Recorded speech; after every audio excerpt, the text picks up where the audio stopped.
కుదించడం లేదు, కొత్త జిల్లాలు ఏర్పాటు చేయడం లేదని ప్రభుత్వం అయితే ఇప్పటికీ మరి సమాధానం ఇచ్చింది. అయితే కొత్త మండలాలు ఏర్పాటు చేసే అవకాశం ఏమన్నా ఉందా అన్నది ఒక ప్రశ్న అధ్యక్ష. రెండవది, మమ్మల్ని మీరు ఇదివరకు చాలా విమర్శ చేసిన విషయం ఏంటంటే మీరు కేంద్ర ప్రభుత్వంతో సఖ్యతతో లేరు కాబట్టి మీరు ఎక్కువ నిధులు తెచ్చుకోలేకపోతా ఉన్నారని మమ్మల్ని విమర్శ చేశారు అధ్యక్ష. మరి గడిచిన సంవత్సర కాలంలో గౌరవ ముఖ్యమంత్రి గారు దాదాపు నెలకు 2-3 సార్లు ఢిల్లీకి పోయి కేంద్రంలో పెద్దలందరినీ మంత్రులందరినీ కూడా కలిసి వచ్చినారు. మరి ప్రతి జిల్లాకు రావాల్సినటువంటి నవోదయ పాఠశాలలు తెచ్చుకున్నారా? లెఫ్ట్ వింగ్ ఎక్స్ట్రీమిస్ట్ జిల్లాల కింద మన జిల్లాలు చాలా ఎక్కువ ఉన్నాయి, వాటిని ఎన్నింటినీ రికగ్నైజ్ చేస్తున్నారు. మూడోది అధ్యక్ష, మరి ముఖ్యమైనటువంటి విషయం, బ్యాక్వర్డ్ గ్రాంట్స్ ఏదైతే ఉంటాయో అవి వచ్చినాయా రాలేదా? అవి దాదాపు 1800 కోట్లు పెండింగ్ ఉన్నాయి. మరి ఇన్నిసార్లు పోతా ఉన్నారు, ఇంత సఖ్యత మెయింటైన్ చేస్తూ ఉన్నారు మీరు, ప్రధానమంత్రి దగ్గర నుంచి మొదలు పెడితే ప్రతి ఒక్కరితోని ఎక్స్ట్రా అడిషనల్ నిధులు ఏం తీసుకొచ్చినారు అనేటటువంటిది ప్రశ్న అధ్యక్ష. ఇందాకటిది నేను మీరు అన్నారు అధ్యక్ష, నెక్స్ట్ క్వశ్చన్ మీదే దాంట్లో అడగండి అని చెప్పి గౌరవ పొన్నం ప్రభాకర్ అన్న వెళ్ళిపోయినారు. కానీ ఆయన మాట్లాడుకుంటూ ఒక మాట అన్నారు అధ్యక్ష, మేము చనిపోలేదు పిల్లలు అది ఇది అని చెప్పడం జరిగినారు అధ్యక్ష. 53 మంది పిల్లలు చనిపోయినారు అనేటటువంటిది వాస్తవం అధ్యక్ష. ఆ కుటుంబాలు పేరెంట్స్ అందరూ బాధపడుతున్నటువంటి సందర్భం. ఆ చనిపోయినటువంటి వారందరికీ కూడా ఎక్స్గ్రేషియా ఇవ్వమని చెప్పి మేము డిమాండ్ చేయడం జరిగింది అధ్యక్ష. ఇస్తారా ఇవ్వరా అన్నటువంటిది ఒకటి. ఇంకొకటి, ఏది మాట్లాడినా ఇప్పటి వరకు సంవత్సరం అయిపోయిన తర్వాత కూడా మరి కేసీఆర్ గారు ఏమన్నా ఇంట్లోకి వెళ్ళి ఇచ్చిరా అంటే, మరి ఇవాళ మీ ముఖ్యమంత్రి రేవంత్ రెడ్డి గారు ఏమన్నా ఇంట్లోకి వెళ్ళి ఇస్తున్నారా? మీరు ఎందుకు మాకు పెండింగ్ బిల్స్ ఇస్తలేరు? ఎందుకు విదేశీ విద్యార్థి నిధులు ఇస్తలేరు? ఎందుకు ఇంతవరకు కూడా బీసీ రియంబర్స్మెంట్ కానీ ఎస్సీ ఎస్టీ రియంబర్స్మెంట్ కానీ ఇస్తలేరు అనేటటువంటి అంశాలను కూడా వారు చెప్పవలసింది కోరుతా ఉన్నా అధ్యక్ష. Thank you. Honourable minister. గౌరవ సభ్యులు రవీంద్రరావు గారు అడిగినట్లు చాలా స్పష్టంగా నేను అన్న దాంట్లో చెప్పాను. ఏదైతే క్వశ్చన్ అవర్ వారి జవాబు తర్వాత క్లోజ్. గౌరవ సభ్యులు, ఈ ప్రభుత్వం ఉన్న పాత జిల్లాలను ఏ జిల్లాలను కూడా రద్దు చేయాలనే ఆలోచన ఏమీ లేదు. వెరీ క్లియర్గా చెప్తున్నా. ఇక అభివృద్ధి సంక్షేమం ఆ జిల్లాలో ఏ స్థాయి నుంచి ఏ స్థాయికి ఇంక్రీజ్ అయింది, ఒకవేళ మా జిల్లా తీసేస్తే పక్కన సీతక్క జిల్లా తీస్తారా లేదా అని గౌరవ సభ్యులకి ఇటువంటి ప్రశ్నలే వారి మనసుకు రానియొద్దు. ప్రభుత్వము ఏ జిల్లాని కూడా తీసే ఉద్దేశం లేదు.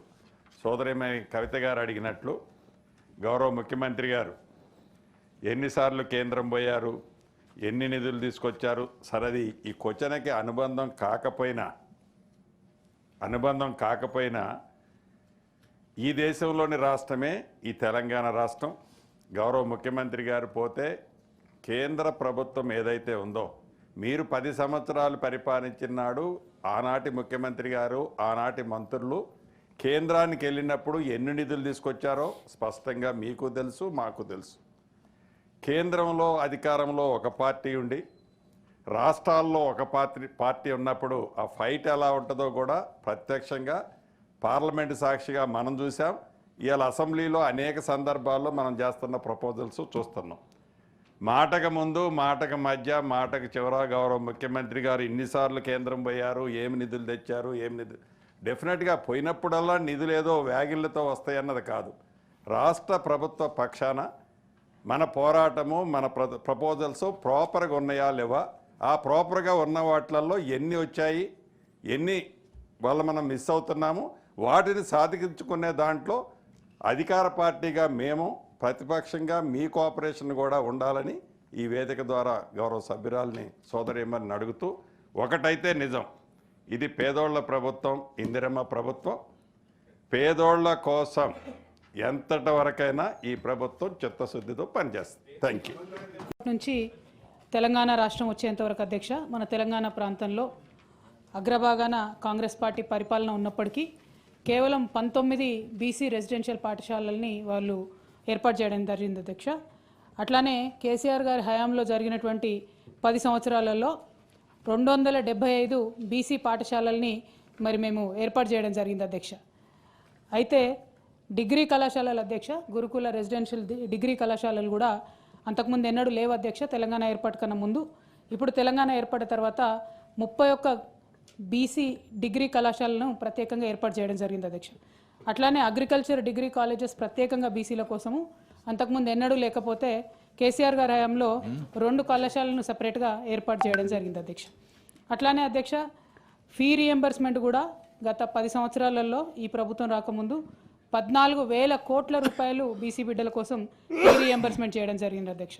దీంతో 15 లక్షల మంది విద్యార్థులకు లబ్ధి జరిగింది అధ్యక్ష.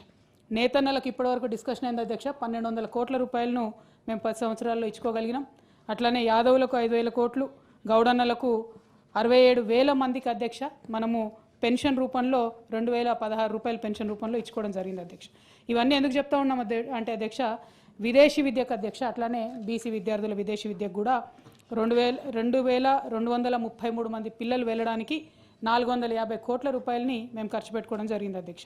అంటే యావరేజ్గా మీరు చూసినట్టయితే కేసీఆర్ గారి హయాంలో ప్రతి సంవత్సరం 27 బీసీ గురుకులాలను మేము ఏర్పాటు చేసినాం అధ్యక్ష.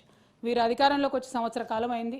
ఇంకా కొత్తగా ఏమన్నా గురుకులాలు ఏర్పాటు చేస్తారా అనేటటువంటి ప్రశ్నకు లేదు అని సమాధానం రావడం, అట్లానే ఏర్పాటు చేసేటటువంటి ఆలోచన కానీ కనీసం దాంట్లో ఇంప్రూవ్మెంట్ చేసేటటువంటి ఆలోచన కానీ లేకపోవడం నిజంగా దారుణం అధ్యక్ష.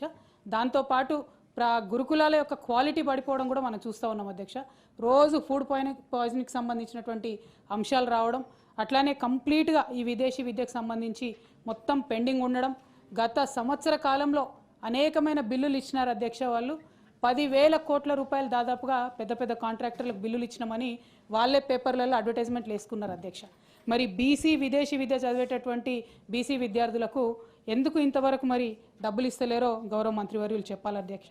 అట్లానే ఈ బీసీ గురుకులాల్లో నిన్నటి నుంచి మెన్యూ మార్చినామని చెప్పినారు అధ్యక్ష. దాన్ని ఎప్పటి నుండి ఇంప్లిమెంటేషన్ అవుతుంది? ఎందుకంటే నిన్ననే నేను అనుకోకుండా మేము సందర్శనకు వెళ్ళినాం అధ్యక్ష. జగిత్యాలకు వెళ్ళినప్పుడు మరి కేజీబీవీలు అయితే ఇంక్లూడ్ చేయలేదని చెప్పినారు అధ్యక్ష. మిగతా పాఠశాలలలో కూడా బడ్జెట్ రాలేదు, ప్రస్తుతానికి జీవో వచ్చిందని చెప్పినారు అధ్యక్ష. మరి అది ఎప్పటి నుండి ఇంప్లిమెంట్ అవుతుందో గౌరవ మంత్రివర్యులు చెప్పవలసిందిగా కోరుతా ఉన్నాను అధ్యక్ష. వెంకట్ గారు ఒక్క నిమిషం. అధ్యక్ష, ఏదైతే లాస్ట్ 10 ఇయర్స్లో గురుకులాల పైన ఖర్చు పెట్టిన దానికి అభివృద్ధి చేయడానికి పర్మనెంట్ ఇన్ఫ్రాస్ట్రక్చర్ బిల్డింగ్స్ ఎన్ని నిర్మించడం జరిగింది? ఎందుకనంటే అవి ప్రారంభించినప్పుడు ఏ తరగతుల కోసం అంటే 1 నుంచి 6వ తరగతికి సంబంధించి ప్రైవేట్ బిల్డింగ్స్, రెంటెడ్ బిల్డింగ్స్లో చేశారు. ఆ రకంగా కాకుండా లాస్ట్ 10 ఇయర్స్లో ఈ గురుకుల వ్యవస్థని బలపరచడానికి, స్కూల్స్ని కానీ ఏదైతే కాలేజెస్ని కానీ బలపరచడానికి కంప్లీట్ ఇన్ఫ్రాస్ట్రక్చర్స్ ఎన్ని కొత్త బిల్డింగ్స్ని నిర్మించిండ్రో దానికి సంబంధించిన డేటాని చెప్పవలసిందిగా మీ ద్వారా మంత్రి గారిని రిక్వెస్ట్ చేస్తున్నాను. నవీన్. అధ్యక్ష, మాట్లాడడానికి అవకాశం ఇచ్చినందుకు ధన్యవాదాలు. ఈ గురుకులాలకు సంబంధించి మీ ద్వారా గౌరవ మంత్రి గారిని కోరడం ఏమనగా 40% గురుకులాల్లో